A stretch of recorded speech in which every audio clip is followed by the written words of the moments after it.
기독교 강요 4권 제17장 16번째. 그리스도의 몸이 편재성으로 인하여 떡 아래에 지역적으로 감추어 있다고 보는 또 다른 궤변들. 다른 사람들은 표징과 의미되는 실체 사이에 유비가 없어진다면 비밀의 실제가 사라지고 만다는 것을 깨닫고, 참으로 성찬의 떡은 지상에 있는 썩어질 요소의 실체로서 그 자체로는 어떤 변화도 겪지 않지만 그 자체 아래에 둘러싸인 그리스도의 몸을 가지고 있다고 고백한다. 만일 그들이 실제는 그것의 표상으로부터 분리될 수 없다는 사실에 근거해서 떡이 비밀 가운데 제공될 때에 그것에 부착되어 그리스도의 몸의 제시가 있게 된다는 뜻으로 설명한다면 나는 이를 놓고 강하게 반대하지 않을 것이다. 그러나 그들은 떡 안에 그리스도의 몸 자체를 위치시키면서 그 몸에 그것의 본성에 반대되는 편재성을 부착시키고 떡 아래라는 말을 더함으로써 그 몸이 그곳에 감춰져 있다고 말하려는 뜻을 가지고 있으므로 우리는 그들의 궤변들을 잠시라도 그것들의 은신처에서 끄집어낼 필요가 있다. 나는 아직 그들이 왜 이런 주장을 하는지에 대해서 전체적으로 다룰 마음이 없다.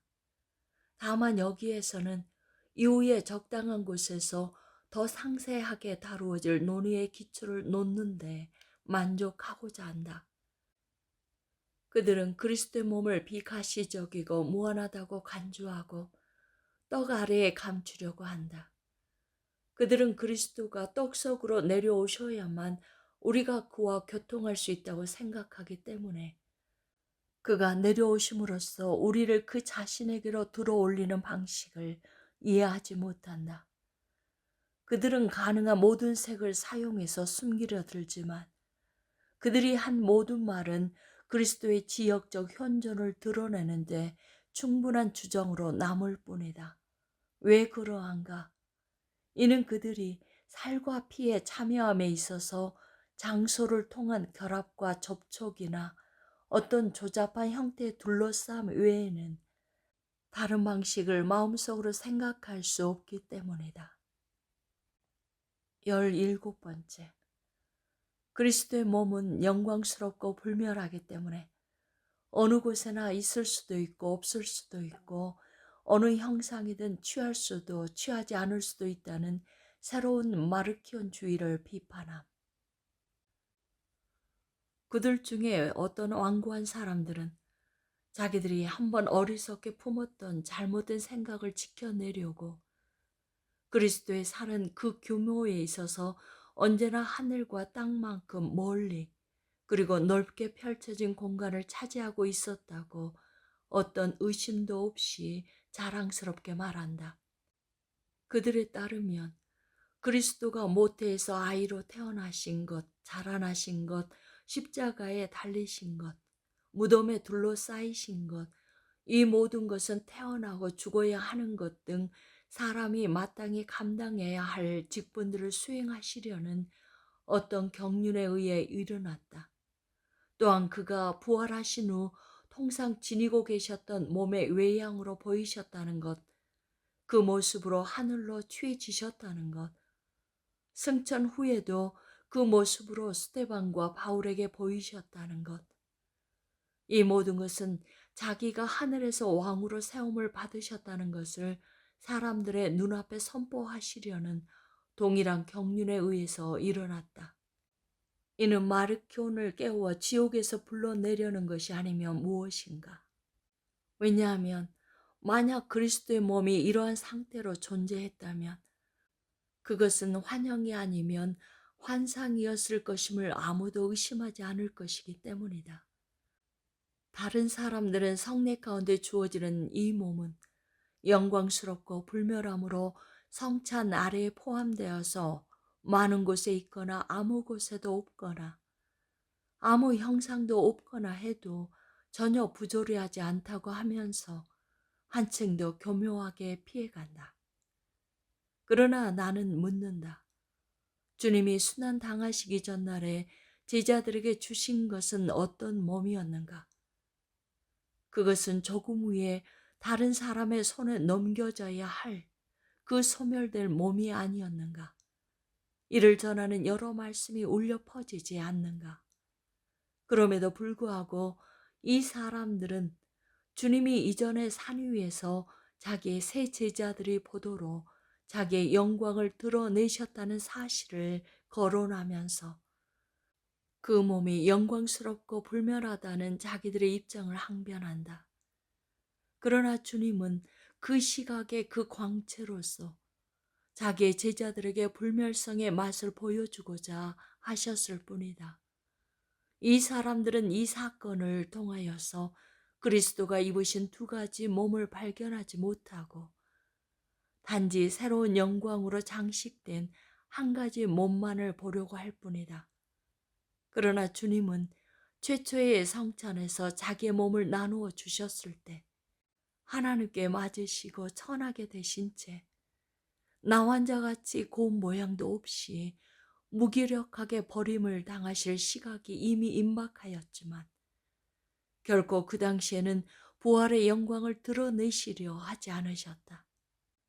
만약 그리스도의 몸이 어느 한 곳에서는 소멸될 것이자 천한 것으로 여겨진 반면에 다른 곳에서는 불멸하는 것이자 영광스러운 것으로 받아들여진다고 친다면 우리는 얼마나 넓은 창문을 마르키온에게 열어주게 될 것인가. 만약 그들의 편견이 여전히 작용하고 있다고 친다면 동일한 일이 매일 일어나지 않겠는가. 왜냐하면 이에 동조하는 자들은 그리스도의 몸은 그 자체로 가시적인 것으로서 떡의 징표 아래에 비가시적으로 숨어 있다고 고백하지 않을 수 없기 때문이다. 그러나 이런 해괴망측한 것을 추종하는 자들은 그들 자신의 수치를 부끄러워할 줄 모르고 아무 공격도 가하지 않는 우리를 대적해서 무서운 모욕을 퍼붓는다. 우리가 자기들에게 무릎을 꿇지 않는다는 이유에서이다. 18번째.